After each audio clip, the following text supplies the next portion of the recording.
Hi everyone and welcome back to Taslima Maya Art on the Creative Art Collective. In today's tutorial I'm going to show you how I create these beautiful ocean inspired UV resin pendants. We'll be layering resin, gravel, shells and pearls and then creating realistic sea foam waves using bubbles for that magical ocean texture.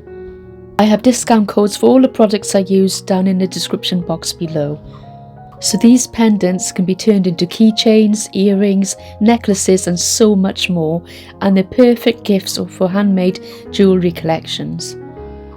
So let's grab your resin and let's dive into this relaxing ocean seascape craft together. So I started off with 2-part epoxy resin from Resiners and I mixed into it some of this lovely grit and sand and stone.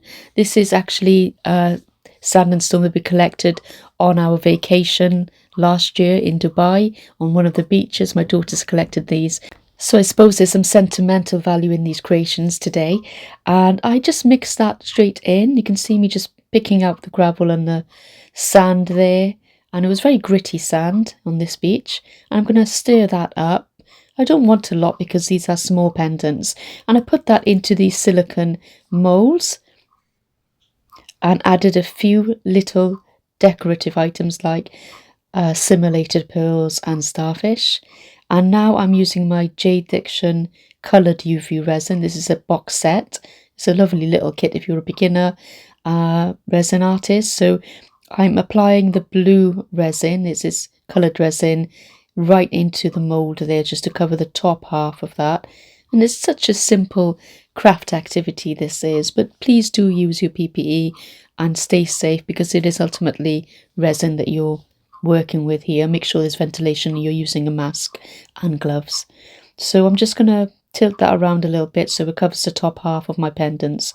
Now the reason the top half is empty is because I actually put these little silicone molds up against something, so they were slightly tilted when I put my sand and resin mixture in initially, so that's mostly at the bottom half of the pendants, and that's a nice little nifty trick really for those of you who want to make sure the sand doesn't kind of flatten out too much. So how are all of you doing, my friends? It's lovely to have you here watching us every week on a Creative Art Collective. Up after me will be the lovely Patty from Let's Pour with Patty, and then the lovely Casey after her with CWV Artistry. So do continue watching on after this video. But I really enjoyed this little activity. It's been a while since I did anything too creative. A lot of the videos you've seen recently were ones recorded a long time ago, and getting back into some resin work was really quite exciting again, I think. So you may have noticed that I haven't filled that blue right up to the top. I've just done about half of that in because I am going to try and add some sea foam or waves, white waves on this. So I've left some space really for more resin to go on top. And I'm popping any little bubbles that I can see with a pin. And this is my latest little gadget. It's a lovely UV lamp that Resin has sent me. I'll put a link in for this in my description as well if you're interested, and you can get a discount with my code. And yeah, it's really versatile. You can put it at different heights and move it around. So I put that under for about 2 minutes under those UV lights there just to cure that layer up. And now it's time for that exciting sea bubble foam technique I've seen done so many times. I can't wait to try this. This is just a glass with some washing up liquid in, dishwashing soap and a little bit of warm water, and I'm using a straw to blow into this concoction to get those lovely bubbles. Now they're very big initially, but I do kind of stir them around a little bit to try and get the smaller ones up top and pop the bigger ones. I'm using my white coloured UV resin from my kit here with Jade Diction, and I'm just putting a very thin line across where the sand meets the sea. I think I put 2 lines down on this one. I'm going to get a little wooden stick and just spread that out a tiny bit just so it looks a bit more natural and not so rigid, and I'm just going to make sure some of it's flattened out and some of it's thicker, and I really hope this works. Have you tried this method? If you have, let me know in the comments below. I'd love to hear from you. How did it go when you did it? And now for the fun part, after I've added all the foam on top of this UV resin, this white UV resin, I'm just very gently placing that foam across the top. I tried not to pick up any of the fluid itself, just trying to grab the bubbles off top there. And I'm going to pop my Let's Resin UV lamp over for 2 minutes and let that cure up and see what happens. So I've just sped this video up a little. Let's have a look. And we bring it up to the camera. Wow, look at that. Amazing. I love that. Look at those bubbles. And I notice there's bigger bubbles and smaller indents there. So lovely round indents. And it does look like sea foam, doesn't it? I think it does anyway. I really love that. So I'm getting quite excited now because I get to do all of them. And this is a nice little project, isn't it? When you've got a little bit of time on your hands and you want to create something very, very pretty. And these can be anything, as you know. They could be keychains or pendants, even earrings, really. And you could do these thinner as well, so they don't have to be as thick as this. And I'm going to just do the exact same process again for you so you can see. And pop my bubbles on top. And I've tried to get smaller bubbles this time rather than the ones that are on the side there, which are a little bit big. And once I've done that, I'll pop the lamp over the top again. Voila, how easy is that, right? It's fantastic. It's such a quick and easy result, and it's really stunning, you know, when you look at it afterwards. Look at that, and the texture is phenomenal. I love it. You can, of course, top coat this again with clear resin, or you can leave it like this and have it as a tactile piece where you can touch it, and it feels really cool under your fingers. I think that texture of the sea foam. The foam is still on here after curing, so I'm just going to pop some tissue and very gently dab any excess moisture off that. And the great thing about these lovely silicone moulds is that there's already a hole in there, which makes things much easier when it comes to drilling later. And here they are. Look at these. Aren't they gorgeous? Very, very cute. And I've got to try and decide what to do with them next in terms of what they're going to be turned into.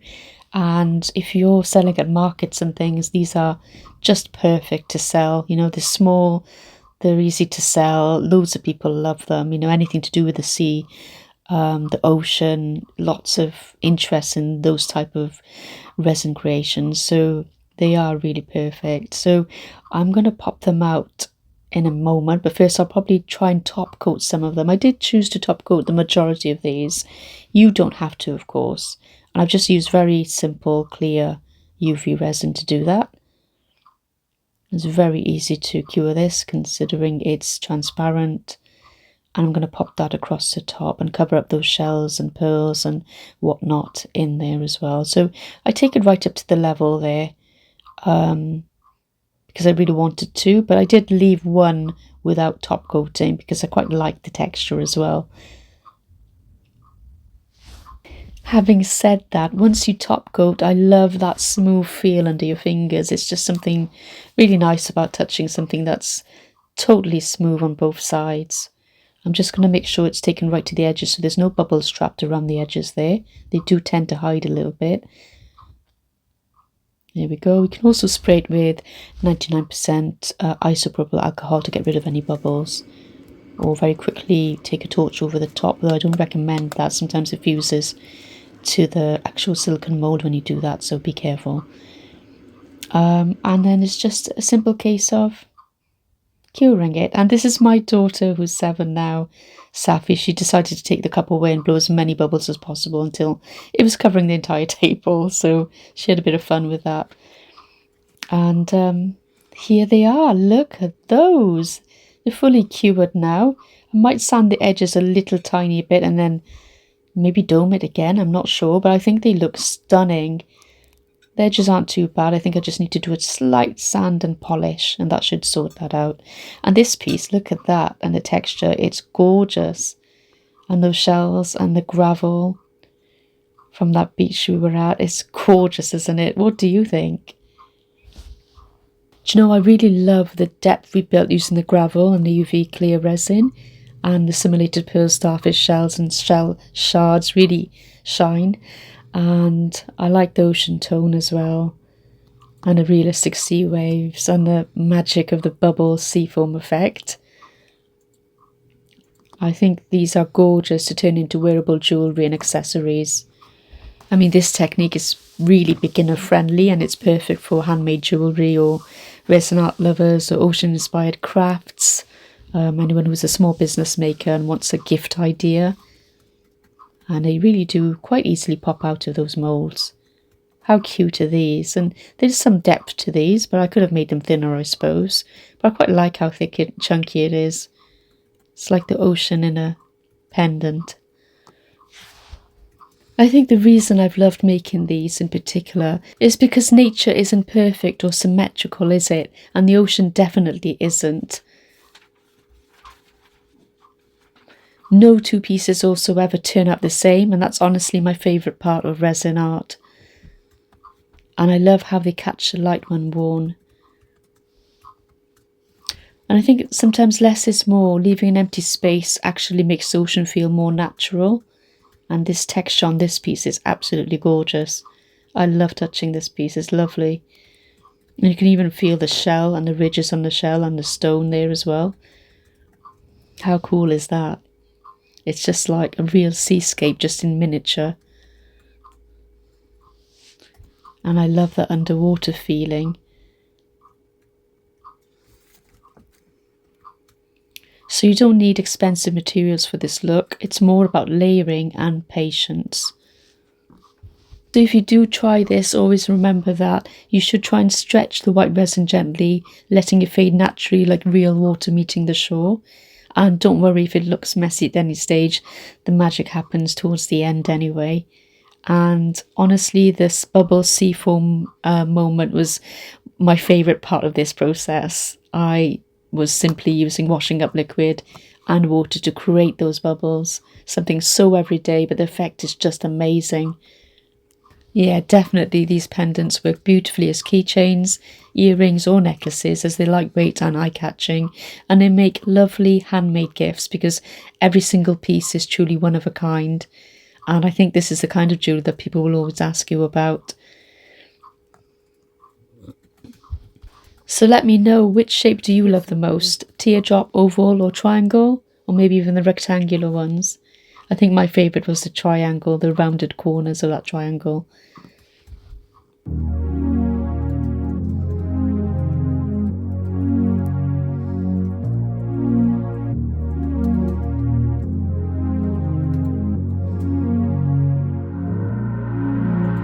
I see that smile in those beautiful brown eyes, girl. I hear your voice, it whispers in the dark. Yeah, you make it right, yeah, girl. Everything in my life, you changed my story, yeah. You've taken me so far. I'd cross the ocean for you. Dive into the deepest sea. My soul is sold out for you. I'd give you everything that you need. You give me just one chance. Baby, take my hand. My heart's in motion for you. I'd cross the ocean for you. Yeah, I heard him say. So what you see here is my wonderful rotary tool from Resiners. It's super good, and I'm going to use this just to drill right through the way, because some of those holes were slightly covered up because of the top coat, so I'm going to make sure they go all the way through. And I'm using my smallest drill bit there, and once I've done that, I'm just going to use a couple of jump rings to try and turn these into beautiful little gifts and pendants and keychains. You can use all sorts of cords or chains. You can get these cords in different colours, and you can also get lots of different types of clasps as well, so you don't have to use jump rings at all, but it's pretty easy. You just pop them through and I use pliers just to get those on. Here is the keychain finish. How does that look? Amazing, right? I love it. If you do try this technique, I'd love to see your creations too, so let me know in the comments below. And also, I'd like to say thank you for spending this creative time with me, and I hope this brought you a little calm, just like the ocean does. Don't forget to like and subscribe if you enjoy calm, creative resin art. And thank you for watching. See you on the next one, guys. Things fade away, but I'm fighting here to make sure that's not true. No, and I know it's hard and we've lost in many ways, but I ain't giving up. Our love will never lose. I'd cross the ocean for you.